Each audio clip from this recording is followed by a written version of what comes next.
Jessica from not UTD, and that's wonderful. I'm glad we're seeing you here. And before we have an introduction of our speaker today by Dr. Mills, I just wanted to express my thanks to Children's Medical Center, which is a sponsor this spring of our series. And it's been a very good relationship that's developing in wonderful, synergistic way. And we're very excited about that. So, Dr. Mills, please introduce our speaker. Thank you all for coming today. I'm very happy to introduce Andrea Warner-Czyz to you.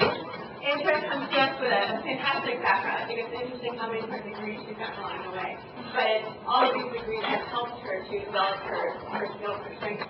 So she received her Bachelor's of Science degree in Speech and Hearing Science from the University of Illinois in 1984, and then her Master of Arts in Audiology from the University of Florida, which is my college and my father, Facilitators. She knew early on that she wanted to go back for a PhD, but she also knew that she needed to experience first in terms of clinical experience. So she worked for a while as an audiologist, and she actually worked for a while managing a newborn hearing screening unit. It gave a lot of insight into work, and also working with newborns and infants all the time, which I imagine is just hard to do this once you get more people later on. So that kind of inspired some of her later interests in terms of her research, which she'll take on in a minute. She received her PhD in Communication Sciences and Disorders from the UT Austin in 2005, and she also received a Master's of Clinical Science on her way to UT Southwestern, which was looking to strengthen her skills as a clinician and researcher. In 2012, she joined UT Dallas as an assistant professor, and her research has a few different realms. One thing that she's been really interested in is how children with autistic implants basically can tell the difference between certain kinds of speech sounds. And then some of our other research looks at broader issues surrounding quality of life for children with autistic implants. We've also looked at other issues like how children, young children, infants, toddlers, preschoolers perceive and navigate speech. And I think a common thread with her work is how can we make life better for children? What can we do to make them have a better experience? And her well applied to different days as well. So today we'll be talking about the importance of earlier communication.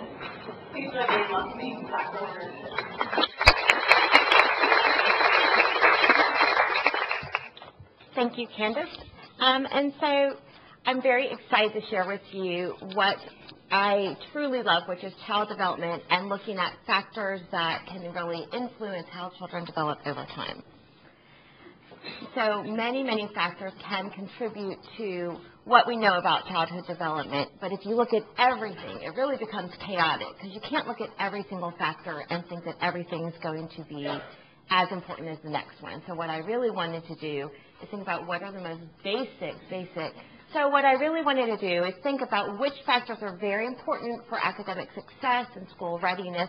But if you think about every single factor, it really does become chaotic, and you can't pick out what are the most important features. So I really wanted to boil it down to the basics. And so when I started thinking about this talk, it really made me think about art. And Piet Mondrian, who was a Dutch painter, and he was the master of boiling things down to the basics. So he really rebelled against the chaotic nature of Impressionism, and he went to what are the foundational concepts. And so he decided to make rules for himself, and he only used black and white and the three primary colors, red, yellow, and blue. So by boiling it down to the basics and only keeping it to rectangles, he was able to have art emerge out of that, and he actually was the father of modern contemporary art. And so I love what he said. One of his quotes in his own words, "I wish to approach truth as closely as is possible, and therefore I abstract everything until I arrive at the fundamental quality of objects." And it's these fundamental qualities that I'm going to apply to early development. So what I'm going to talk about today is what are the fundamental qualities for academic success, and what modifications, if any, do we need to make for children who have communication disorders, whether that's in speech or language or hearing. When I came through the literature and I thought about my clinical experience and the clinical experience of my friends and colleagues, it really came down to three main concepts that kept resonating as far as what was predictive of academic success. And the first one I have here, connect letters and sounds, but it's a skill called phonological awareness that I'll talk about in a minute. The second one is read, expose these children to books. And the third is to foster social emotional skills. So let's go into more detail about these. We talk about connecting letters and sounds. We know that babies learn language very, very early. So the more that they listen to speech, the more exposure they get to sounds, and the more that they learn how sounds go together. And that's a very, very important skill in order to begin to read. So the best thing to do is to give them the maximum opportunities to listen to speech by talking to them about everything. It doesn't have to be teaching them all the time, but talk about the routines. What are you doing? Where are you going? Things like that. Anything that just gives them exposure to listening to how sounds go together in their native language. So phonological awareness, that's what I was talking about with putting together letters and sounds. And this is defined as the ability to rhyme, to understand that letters and sounds go together, and to know different sounds and sound sequences that are in words.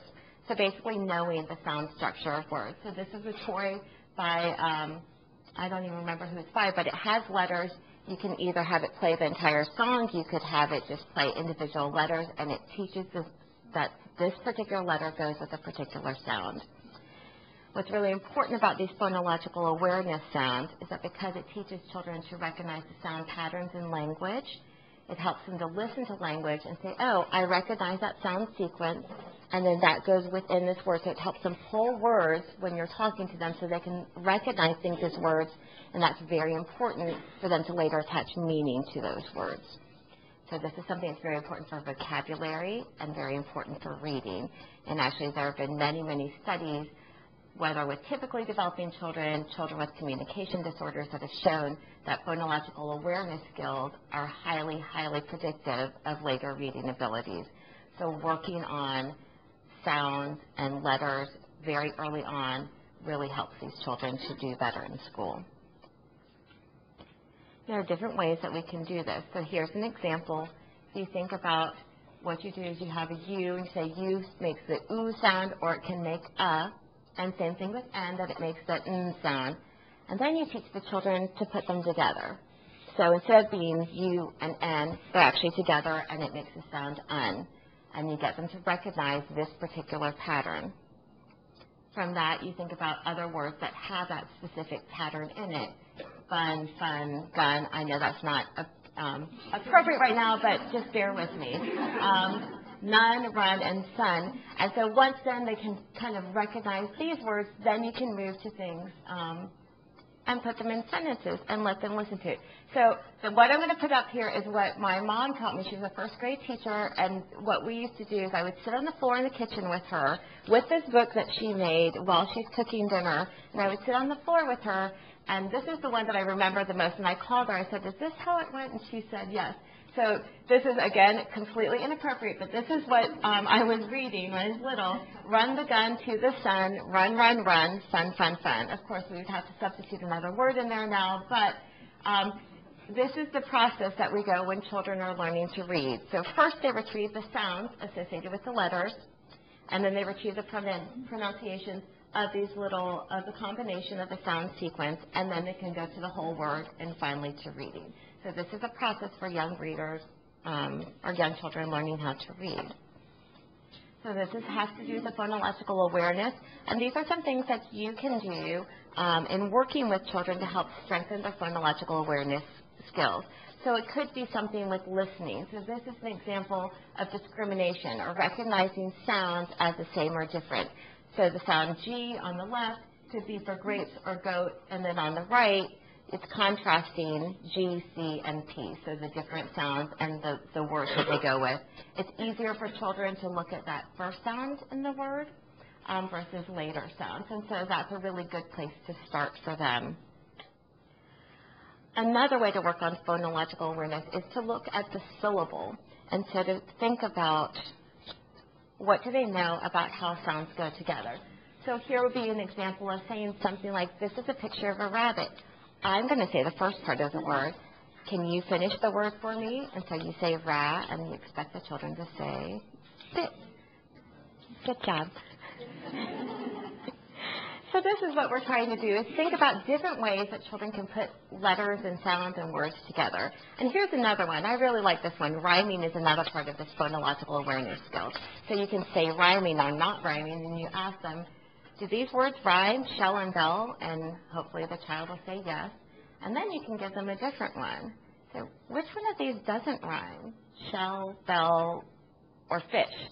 And hopefully they're going to tell you fish. So getting them to recognize how things are the same and different is a really important skill for them to gain, especially when they're learning new sounds and letters, and it helps them to develop better reading skills.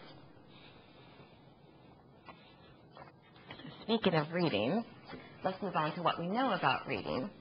So reading is a very important skill for them to have in order to have academic success, and this is going to be a common thread through my talk. A lot of times academic success or academic achievement is really coinciding with how these children are reading and their reading abilities, and so that's something that I'm going to talk about a lot more. What we know about children who are typically developing, and that's your garden variety child. I know that there are lots of individual differences, but your typically developing child, even with everything else completely intact, 2 to 10% of them will have problems reading. This is higher in children who have communication disorders, but this is a really important skill for them to have and that we need to work on, and earlier is always better. So one thing that we found to enhance reading skills is to have children's books available in the house. And so this is a little girl who just has tons of books available, and this is really important. They actually did a study, and they interviewed over 1,000 families, and they wanted to find out what really came out as being important. And one of the things that they found was how many books the child had in their home at age 2 predicted reading scores at age 6 and 7. And so just having them have exposure to these books is really important. And what they found was that children with more than 10 books at age 2 in their house had higher reading scores. So even early on, these are things that we can do. Just having them be able to peruse books on their own is a very important skill to have. And look, this little girl actually is working on her phonological awareness skills too. A second thing with reading that we need to know is reading to children often, and you can never start too early. There have been a lot of studies looking at people reading to their babies when they're still in utero, and so the auditory system develops around 25, 26 weeks gestation, so even reading to the baby then has an impact on them later. And so this is a newborn. This baby is less than a week old, and the dad's reading to her. And another thing is, age 2, this is that same study that looked at how many books they had, but the other thing about age 2 is that regular reading to these children, more than 4 times a week up to daily, that those children had better reading scores when they got into 1st and 2nd grade. And then also, reading to these children frequently and consistently helps them to develop better language, especially when you expand on what's in the book and tell them more about the stories and the words that are actually printed. And it helps them to develop their own reading style and their own reading abilities. The other things that are good about reading to the children frequently is it gives them a stronger relationship with whoever's reading to them. That's always a nice thing when your child likes you. It teaches them the basics of how to read a book and what's culturally appropriate. So this is how you read a book. You open it this way, and you start on the left and move to the right, in our culture at least. And it helps them to develop logical thinking skills. If you think about what happens in books, a lot of times there will be a problem that the character needs to solve. And if that's what's going on, that helps them to kind of internalize it and think, well, what would happen if I was in that situation? And so those type of skills get fostered as well. It also teaches them to have a longer attention span because they need to pay attention and concentrate during the book reading.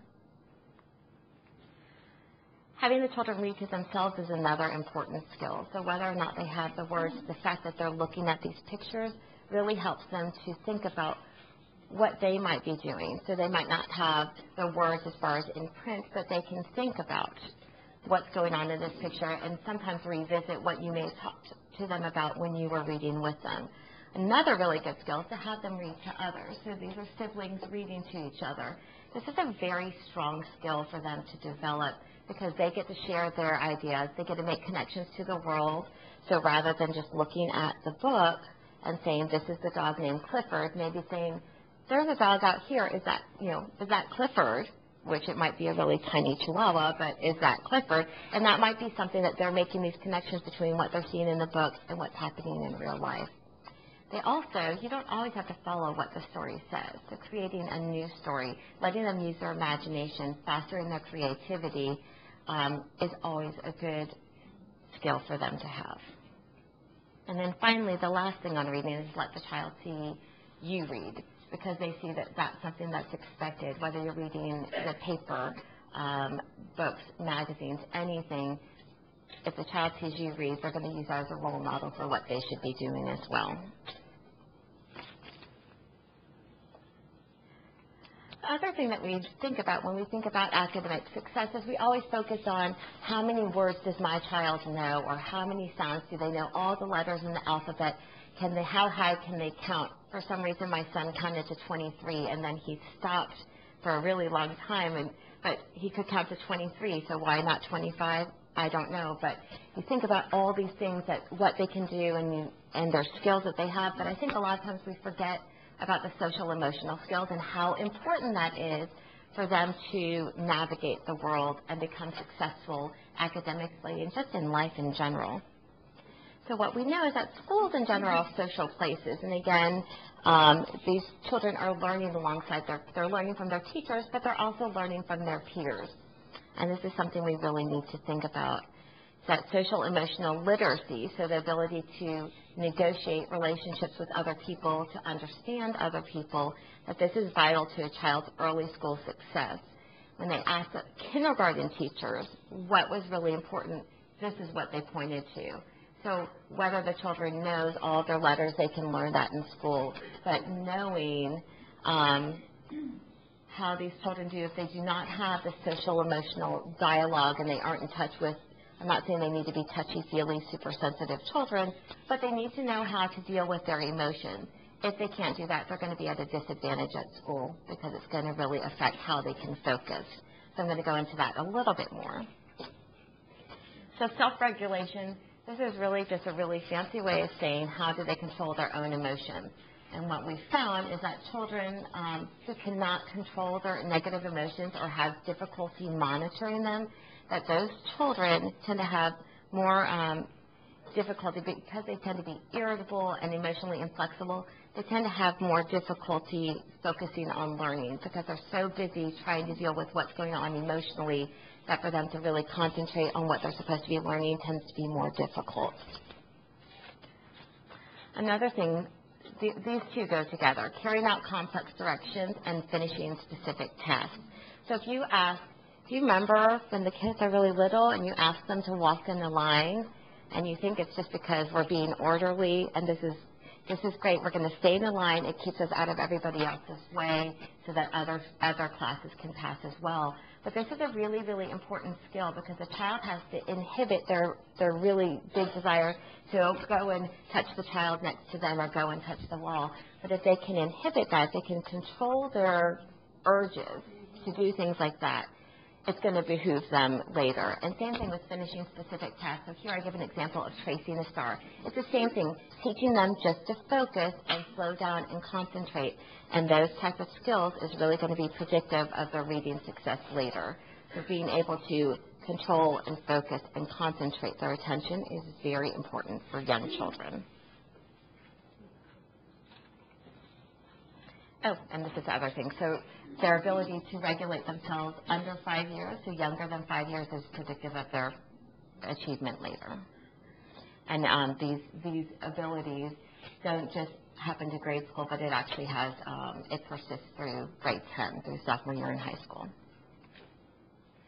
Social awareness skills. So this is the other thing I was talking about. So being able to work with their peers, to know not only their emotions, but to understand their friends' emotions, to take turns in conversation, to go up to a new group and learn how to play. These type of things are really predictive of how they're going to do in school, not just because it's a direct relationship, it's an indirect relationship, which means these things help them to work better in groups, and when they can work better in groups, they're going to feel more confident, and when they can do that, they're actually going to do better with peer interaction and be more successful because they can work with other people. They can take advantage of skills that other people might have and learn from them as well. So having the confidence to do that is very, very important. And the final thing about emotional social skills is responsible problem solving.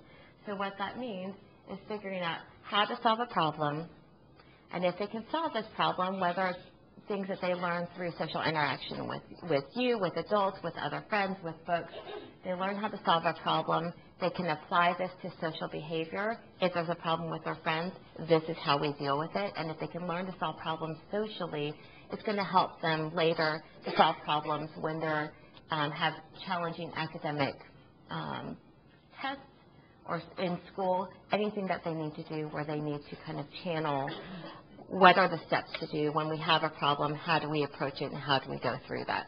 So even these social skills are very important for how they're going to perform in the school. The big question is these are the three fundamental qualities that just kept popping up over and over and over again. So the question is, how do these apply when you have a child with a communication disorder? And does it differ? What's the same and what's different? We need to talk about what a communication disorder is. So in general, it's some type of inability or difference or difficulty sending or receiving a message, whether that message is verbal, in words, nonverbal, could be in gestures, or written. And there are three main ways that we divide communication disorders. It can be a disorder in speech, in language, or in hearing. When we think about a speech disorder, it could be a difficulty in how they produce sounds. It could be in their voice. Some children will have a really breathy voice. Kind of if you think of Marilyn Monroe, she had a very breathy voice. It could be a very creaky voice, you know, when you get very hoarse and it sounds kind of froggy. It could be like that. Or it could be, another thing with voice is that it could not be appropriate for their genders. This isn't something we typically see with little ones, but the things you're going to see the most often when you have little children are problems with articulation. For example, if they say cat for cat. This is a very common thing for children to say when they're little. It's a very, my son said this quite a bit. But what you really need to think about is what type of errors are they making, how intelligible are they, and is it age appropriate? So age 2, when my nephew was playing with a tent and it had a tear in it, and he looks at me and he says, "It's whipped." And I wanted to know, could he just not pronounce the word, or could he not tell the difference between the sounds? So I looked right at him. I said, "It's whipped." And he said, "No, not whipped. It's whipped." And I said, "Oh." So I knew that he knew the difference. He just couldn't pronounce it. And in age 2, that was completely fine. For my son, he was saying the T for the K sound, like the example here. He made a bit of a difficulty because his sister's name is Kaya, so he called her Kaya all the time. At age 3, that was still okay because 75% of kids can say that, only 75% can say the K sound correctly. So I'm like, okay, he's on the other edge of normal, it was fine. At age 5, it wasn't okay anymore. That's when he should have had that sound mastered. And that's when I put him in speech therapy, and in 3 months he was done because he was ready to do it. So you need to think about what is age appropriate for these children when you're thinking about speech difficulties. And here are rules of thumb. So on the handout, there are a lot more specific ideas for what to expect for speech. And it gives, on the back, just so you know, it gives speech and language and hearing. But I'm just going to kind of highlight some rules of thumb for what to expect with speech. So expect that by 6 months, the child can combine consonants and vowels and put them together. They should be babbling about 7 to 8 months. By 12 months, they should say most consonants. This is not words. This is just talking about the sounds that they're making. They should be able to say most consonants. By 24 months, you should understand half of what they say, and by 3 years, you should understand 75 to 100% of what the children say. So these are just rules of thumb. There are going to be variations, but just to give you an idea, this is what we expect children to be able to do.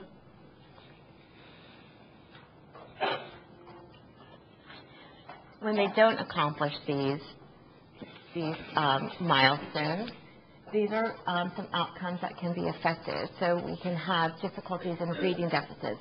I gave you the example of my nephew who couldn't pronounce the R sound, but he knew the difference between what W and R were supposed to be. So that was something like he had the phonological awareness, but he just couldn't say it just yet, and that was developmentally appropriate. What we need to think about with these children who have have speech difficulties is that it might be that they just can't say it, but if they can't say the word, it's going to make it difficult for them to communicate with others, mainly because it might affect how they're saying words, and if someone's not ready to think about that and ready to work with these children as far as understanding that they're going to have some speech errors developmentally, what can happen is a child can internalize that, and sometimes they can start to feel bad about themselves. You don't see that as much in the little ones and 2- and 3-year-olds, but when they get older, they know that they're not pronouncing the sounds correctly, and sometimes they can get frustrated. And that can lead to difficulties in socialization and communication abilities. The other thing I found was really interesting is that these speech disorders also can relate to math deficits. So difficulties in math skills, mainly because it's something that they have to organize. They have to sequence these sounds. And when they have difficulties with that, it can translate to difficulties in math as well. If we look at speech disorders in the context of these 3 fundamental qualities, what do we know and what can we do for these children? We know that we have to read to them more. The more that they are aware of the sounds, the more that you can work with them on producing the sounds, the better off that they'll be, and the better they'll be able to make connections and hopefully move past whatever's going on with their articulation. And then teach them that it's okay if you make a mistake, and to work on their social emotional skills, because this will really help with how they're doing in their relationships with adults and with other peers, with other children, and help with their self-confidence, which is, as I said before, that's something that's really important for them to develop that confidence in working with other people and talking to and playing with other people. When we think about a language disorder, so if a speech is just the sounds, language is putting words, saying words, listening to words, putting words together. So any difficulties with that can create a problem. This right here, I just want to show you, this is the average number of words produced by children at these different ages. So we have 1, 1.5, and 2. This right here is average. Half of the children perform this. So they start, maybe have a couple of words here at 12 months. By 18 months, maybe have five words or so. And then you see that it really starts to grow between 18 and 21 months. And then they're going to take off when they get closer to 2 years, right? What I really, really want to draw your attention to, though, is that this is the lower end of normal, and this is the higher end of normal range. So they have this really broad range. So I can tell you, and anyone can tell you, this is what you expect for the average child, but there's going to be incredible variability. There are a lot of things that contribute to these differences. Boys and girls are different. Girls tend to be more verbal. I know that there are exceptions. Girls tend to be more verbal. Another thing that's different is personality. There are some children who like to sit back and they want to observe, and they're not going to talk for a while because they want to see what everyone else is doing, and they don't want to make a mistake, and so they're going to wait until they know that they'll be successful until they say the word. And then you have children who will just jump in, and if they say the word, and if it's the right word, fine, and if it's not, fine, and they can move on. I have one of each of those. And they're twins, and so it's not anything that I did, that's just how they are. The other thing that's really important to think about when children are developing words is what else is going on with them developmentally. So everyone says, I want my child to have words by the time they're 12 months, and then when they get to 2 years, you say, I wish it wouldn't have happened because they're talking all the time.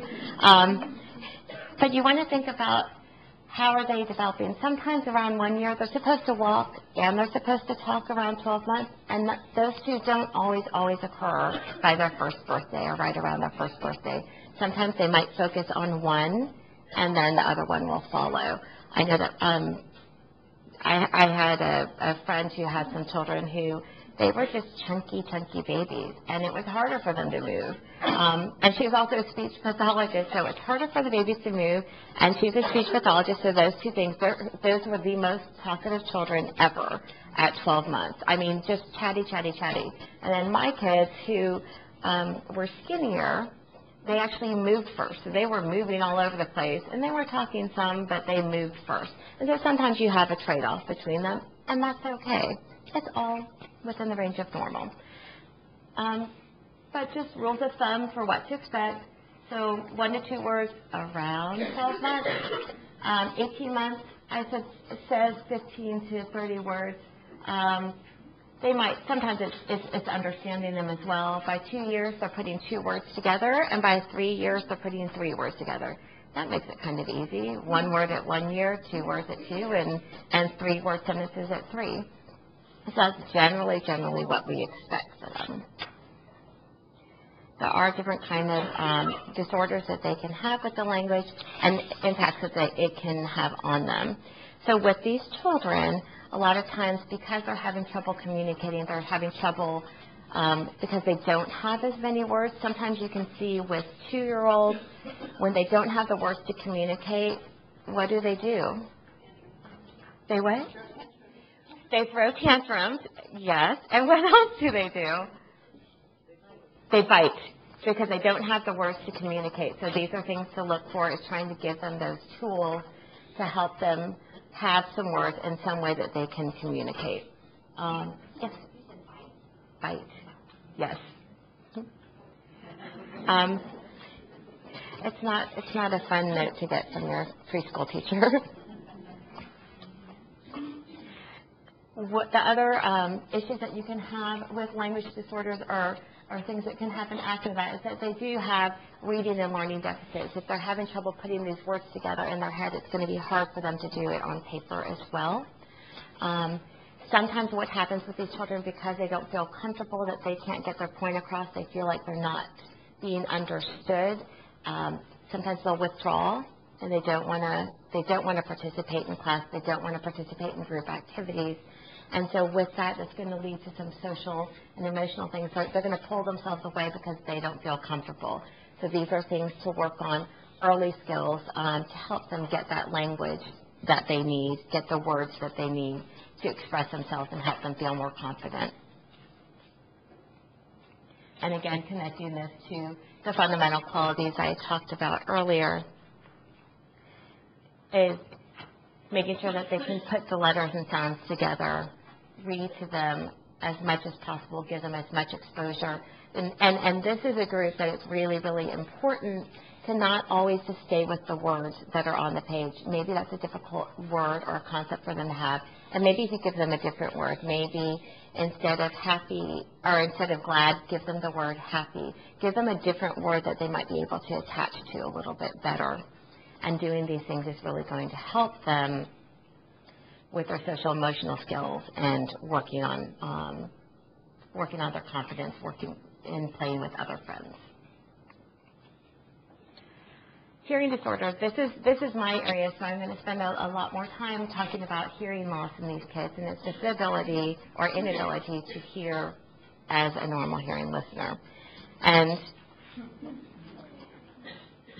so here, this is a child with a hearing aid, a little baby with a hearing aid. This is a cochlear implant, and this little girl has a cochlear implant too. This baby just made me laugh. There's no hearing loss in that baby that I know of, but I just thought it was funny. This is what you expect hearing-wise from children, and I just went through 2 years. So at 3 months, they should react to loud sounds, turn towards sound at 6 months. They should understand simple words and commands at 1 year. And between 1.5 and 2, they should be able to point to body parts or pictures when asked to do so. So right now, we're going to do a little test. And everyone put their fingers in the air. You're going to take your fingers and put them in your ears, and I'm going to continue talking, okay? So the other thing that we know about children with hearing loss is it's very difficult for them to hear when their hearing is depressed. Okay, so now, oops.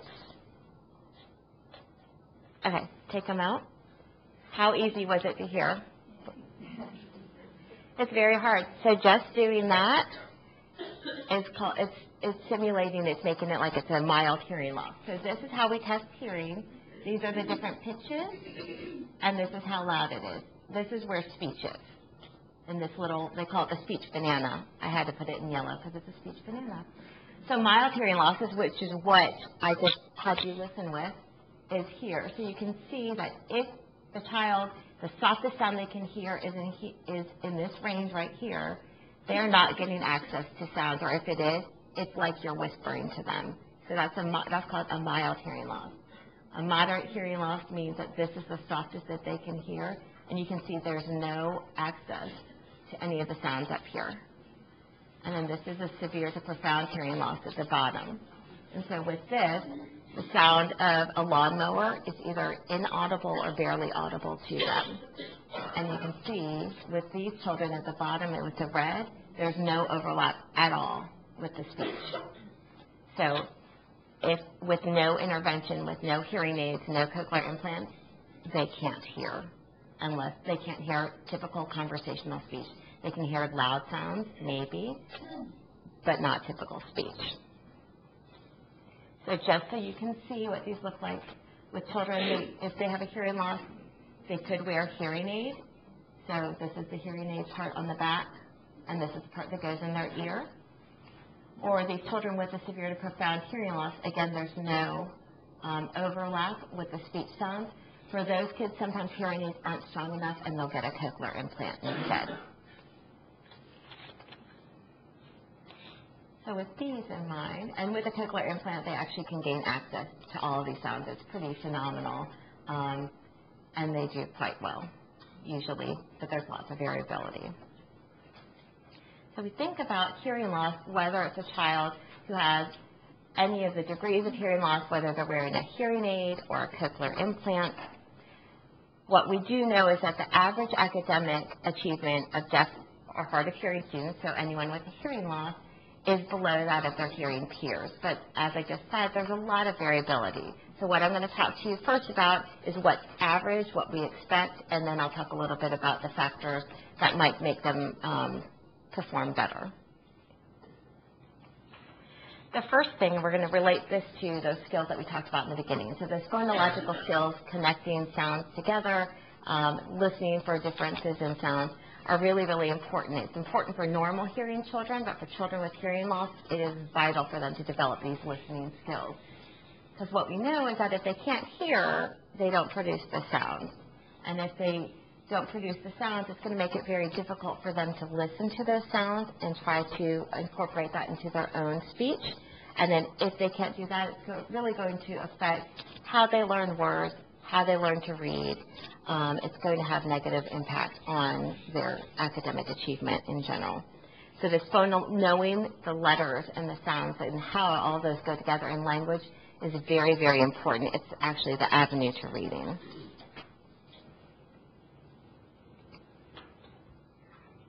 If we think about vocabulary and how does hearing loss affect vocabulary, again, if they're having trouble hearing the sounds, it makes it difficult for them to produce them.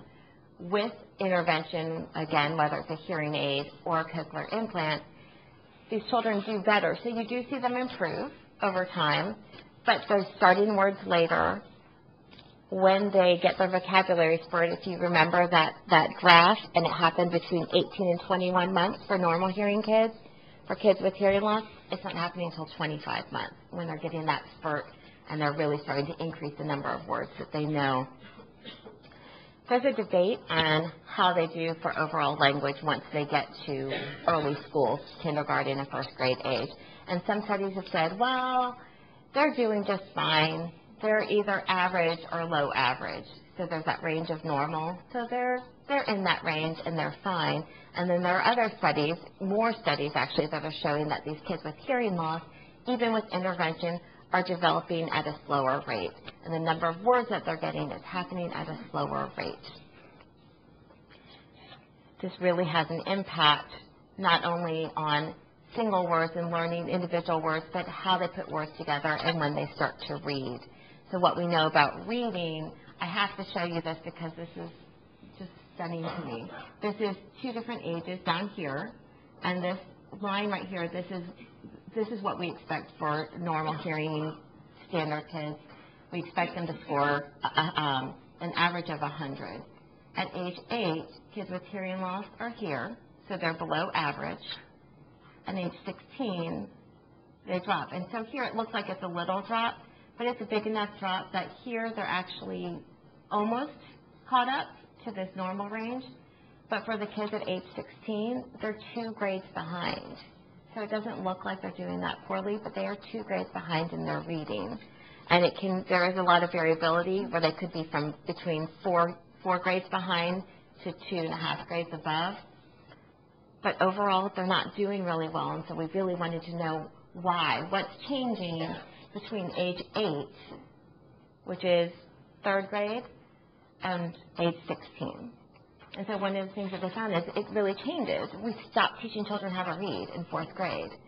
In 3rd grade, up to 3rd grade, it's all about what letters do you know? Can you put these sounds together? Can you read this word? Can you read this simple sentence? Can you read this longer sentence? Can you read this book? And everything up until 3rd grade, especially 1st to 3rd grade, is really, really focused on teaching them how to read, right? It changes. And in 4th grade, you shift from learning how to read to reading to learn. And a lot of what they get is in print, whether it's paper or electronic. And so if they don't have strong reading skills, it's really going to make a difference for them. And they're going to start, I don't want to say spiraling down, but you start to see they're losing ground. They're not doing as well because they haven't developed these really strong reading skills in the beginning. It sounds really negative. Some of these kids do fantastic, and you would have no idea that they have a hearing loss. But this is a reality. This is what we see with a lot of the kids, is that they do have these problems with reading. Another thing to think about in children with hearing loss is that they may miss the subtleties of language. So it's not just what people say, but how they say it. If they're telling a joke and it's a pun, they might miss it. They might miss that double meaning, and that really affects how they're going to be with our kids. At 3rd and 4th grade, they're starting to tell jokes. A lot of them are really, really bad jokes, but they're still jokes. And that's something that they're really missing out on, is picking up the emotion of the speech and how these children are communicating with them, picking up on just those little parts of language that aren't taught, not just the words, but how do you put them together. And because they're having difficulties with that, you might see that they become uncomfortable in social situations. They might withdraw a little bit. Some of the work we've been doing, we're really looking at quality of life and how do these children feel compared to normal hearing children.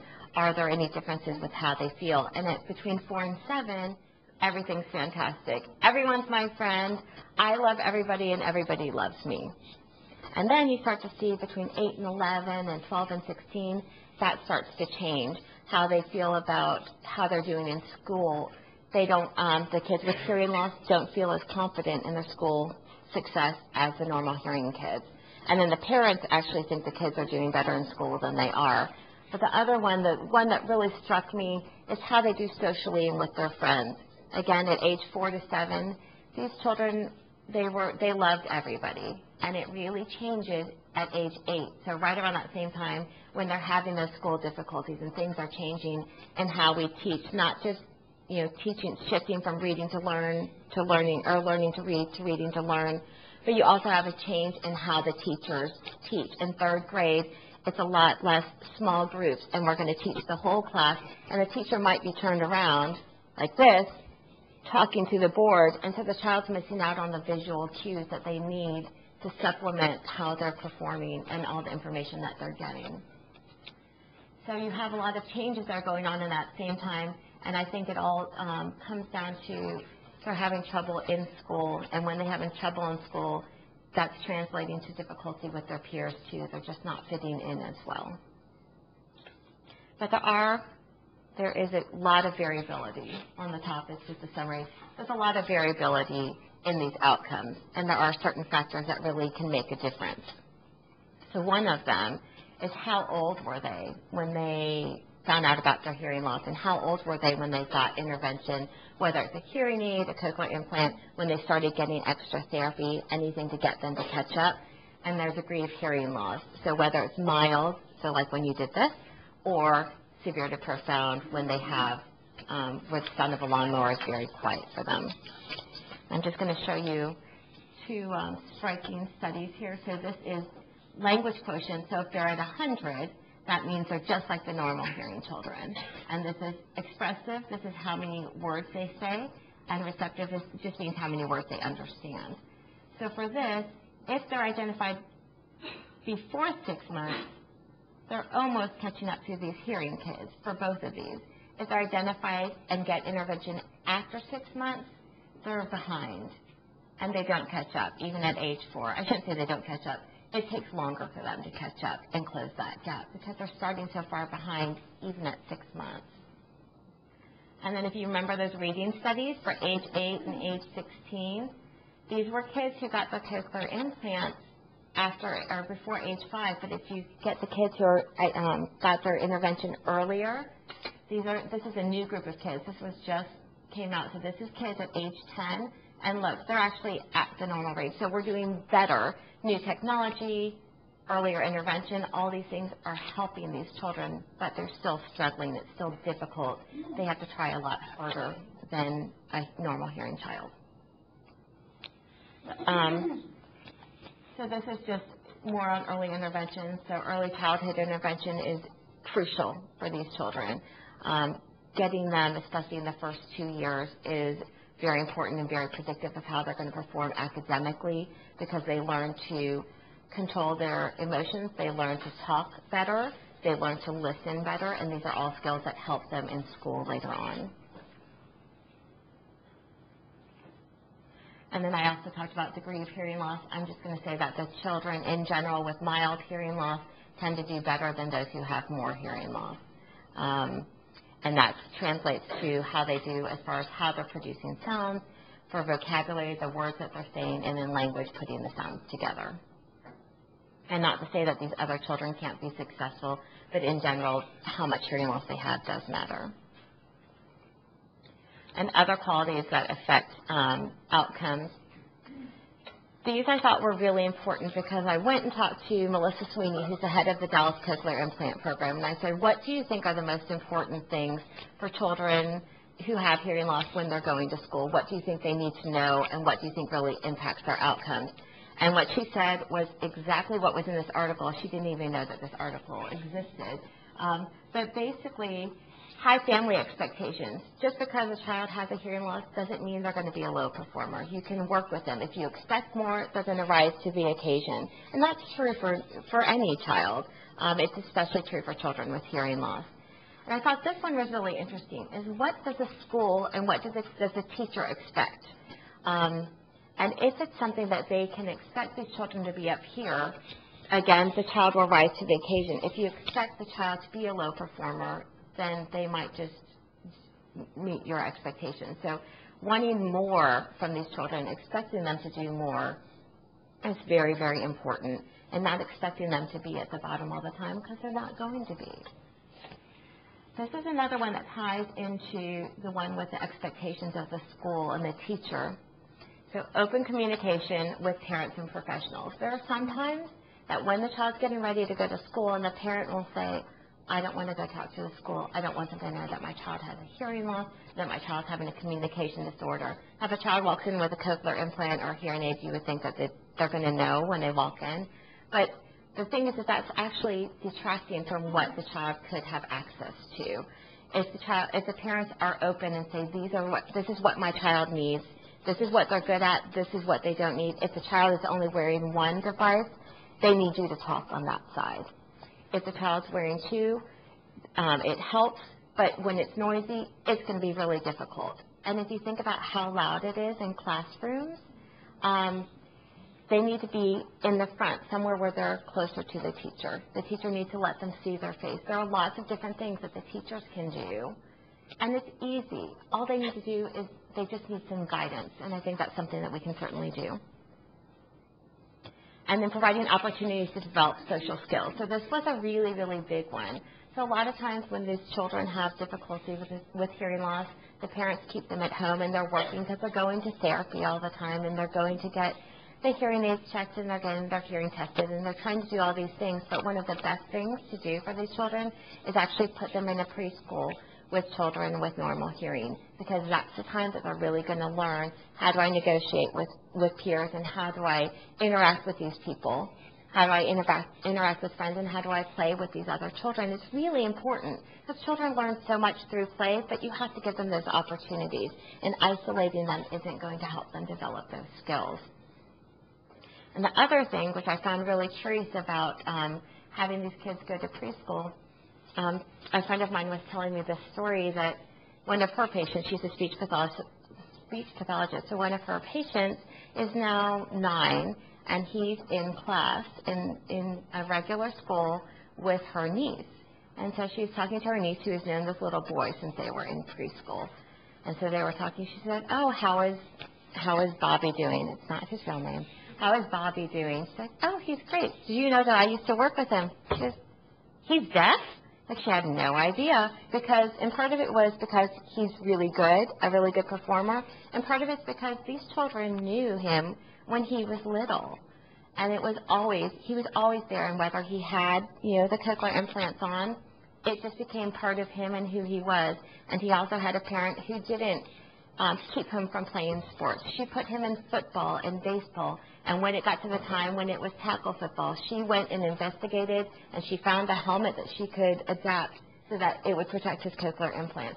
So she never limited him, and I think that's the big thing is, what do you expect from these children, and do you limit them, or do you let them just be children? And then sometimes I think that's a really good skill that we all need to learn.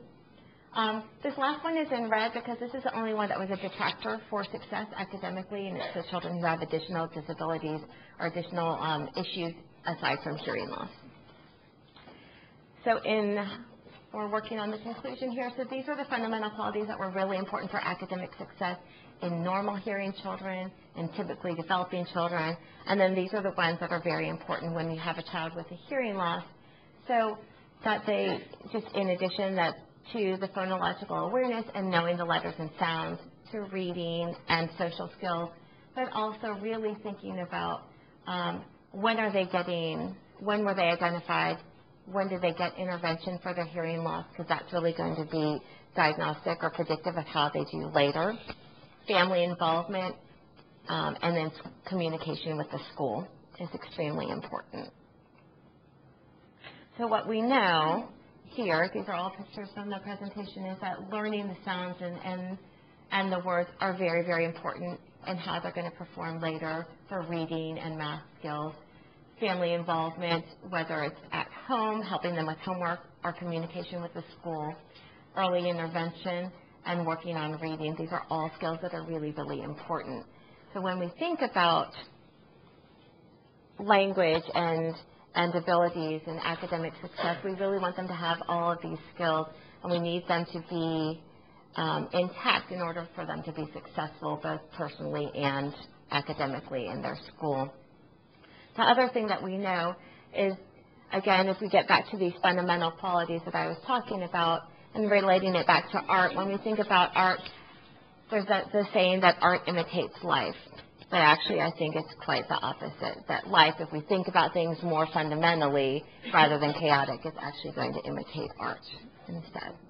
So, thank you.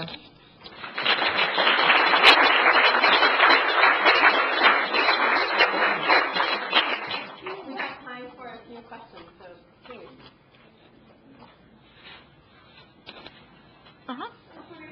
Insight or research on people that have either mild hearing loss or communication delay that are in a bilingual setting, how does that affect anything at all? It can, especially when it's a great question. Did everyone hear the question? If there's a child with a hearing loss or any type of communication disorder, whether it's speech or language, in a bilingual preschool setting, how does that affect their development? Sometimes what happens with children when they're starting to learn 2 languages is that they'll is the typically developing child is that they'll have the word in one language but not the other. And sometimes that can be confusing to children with hearing loss. It's definitely doable, but sometimes you do start to see delays in the beginning, and then they pick up. So it's just a little bit delayed, I think, compared to the normal hearing children.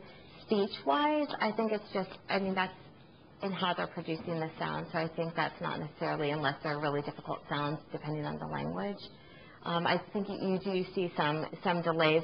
With the kids who have profound hearing loss and they get cochlear implants, a lot of times those families, they speak Spanish at home. I shouldn't say a lot of times, but they're the families, and they'll speak Spanish at home, and then they come and they do therapy in English. And that can be confusing for the child. And so it's really encouraging the parents to speak English at home if possible.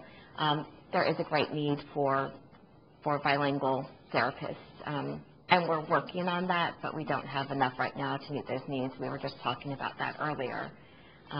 But trying to get them to the point where they have enough language that they can broaden out. Sometimes it helps to kind of focus on one to begin with, just so they can get that basic foundation. Yes? I have, going back to the reading, you mentioned that reading to themselves is very beneficial. Yes. I wanted to know if, does it matter if it's reading out loud to themselves or in silence? Is that different? That's a really good question. I don't know the answer to that. It's a really fantastic question. I don't know. I'm sorry. The question was, when they're reading to themselves, does it matter if they read out loud or if they're just going through it on their own? I don't know. That it's a really good question. I didn't come across anything on that in particular. But that's really interesting. Because if they're just reading to themselves, they're just internalizing it, but you really don't know what's going on in their head. I don't know. Andrea, wouldn't it, if you read out loud, wouldn't there be that feedback loop where there's the auditory processing? That might be slightly better because the child is saying the words and hearing what they're saying. And so... It could be. Some kids just don't like to read out loud, so I don't know.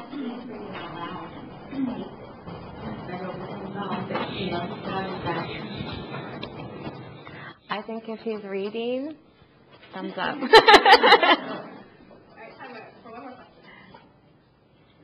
Yes? If you don't speak the first words until 1 year old, how can you determine hearing loss less than 6 months because they're not verbally responding? That's a really good question. They actually screen hearing in the hospital before the baby leaves, and so how that's done, you're right, the baby's not going to raise their hand. I wish they would, but they don't. When I was doing the newborn hearing screenings, I had a really nervous dad. It was his first time dad, and he came in. He was really concerned with how we were going to test the hearing. And I said, well, we're going to put these little headphones in, and when the baby hears the sound, he curls his toes like this. And he said, really? I'm like, no, that's not what happens. But he was so nervous. I was just trying to get him to relax a little bit. But what we do to test the baby's hearing when they're really, really little is we actually will play little sounds in their ears, and there's one test that measures the brain wave, and there's one test that measures an echo. So when sound goes into the ear, there's an echo that comes out, and we can measure that. If the echo comes out, it means that the inner ear is working well, and if the brain wave happens, that means that the sound's going up at least to the brainstem. So there are ways that we can do it using electrophysiology in different ways like that. When they get a little bit older, when they're about 3 months, you can actually watch them.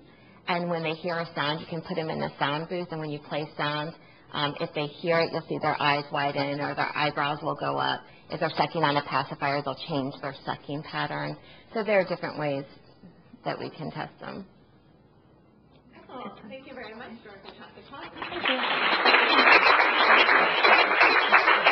Before we go ahead with the few announcements, our next lecture is on March 22nd It's about closing the achievement gap, so I recommend that you check that out. The rest of the lectures are posted on the CCS website, the Children's Children's Families website. Also, we have DVDs available from past lectures, both the lecture earlier this semester and then last year's lecture. They're available for sale outside, so if you're interested, please see someone behind the counter. And have a great rest of the week.